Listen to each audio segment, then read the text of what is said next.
Mr. Carter, you are recognized for 5 minutes. Well, thank you, Madam Chair. And Mr. Lujan, thank you very much for that. My father was a union papermaker. So it is not something that is unique to just Democrats. It is also something that Republicans enjoy as well.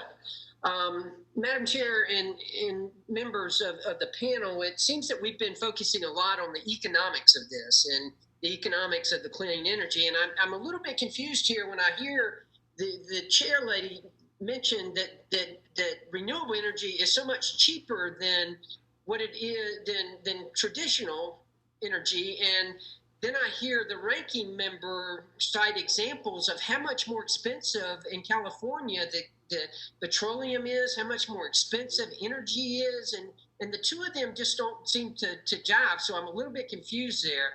But I do want to mention that the majority staff's report that came out, it's obvious it would make it even more expensive and difficult in the U.S. to be competitive with energy prices than it would elsewhere. And that means that more jobs would go to China. And that means that more jobs would go to areas that are not as environmentally conscious as we are here in the U.S. In fact, it's estimated that within the next decade, 90% of all the emissions will come from outside the U.S. And one of the ways that the majority staff's report suggests that we should counter that is with the carbon tax that advocates for border adjustment mechanisms and such as the carbon tax, so that we can level the playing field. And I wanted to ask you, Mr. Schellenberg, do you think that that's really an effective way to encourage other nations to reduce their emissions?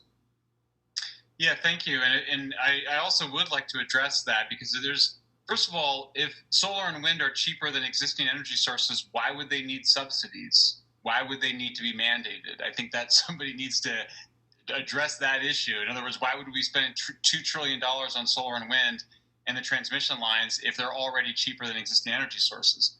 The second issue is that they're not. And so what they're measuring is, if you take a solar panel, buy a solar panel from China, and you measure the cost of that electricity at that moment, yes, it's cheaper than the existing grid, but that solar panel doesn't provide reliable electricity.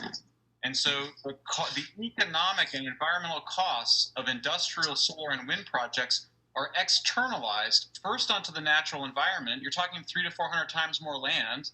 Second, onto ratepayers who have to pay to have other power plants operating, or some other kind of way to store that electricity so you can have reliable electricity. That's the mechanism that the University of Chicago and other analysts have all identified as why renewables heavy states and countries like California and Germany have much more expensive electricity.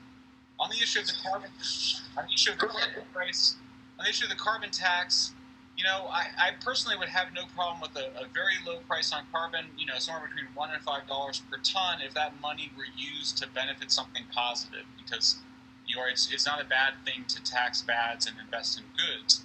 But that's not gonna drive energy transitions. What drives energy transitions, whether from wood to coal or wood to hydroelectricity or coal to natural gas, is the same thing that drove the energy transition from coal to natural gas in the United States, which is that the cost of natural gas came down because we opened up shales for fracking, and so natural gas became cheaper than coal. That's the mechanism. We didn't subsidize natural gas into becoming cheaper than coal. We also didn't tax coal to becoming much more expensive than natural gas.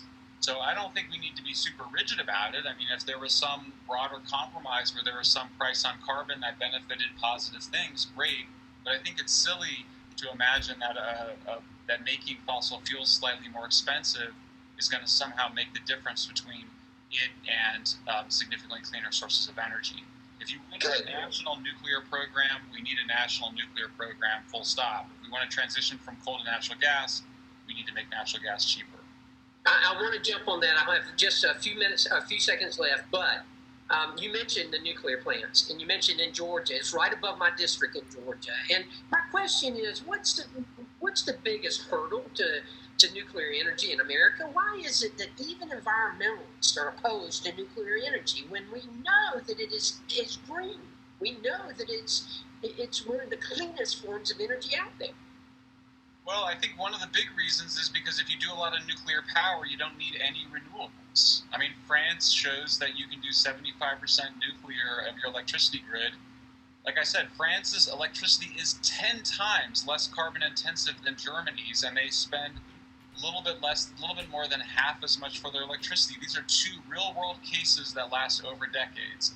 So if you are absolutely in love with renewables and you think they're a way to harmonize human civilization with the natural world, which they're not, then nuclear is a threat to that vision. If you're trying to get control over the energy economy, nuclear is a threat to that vision.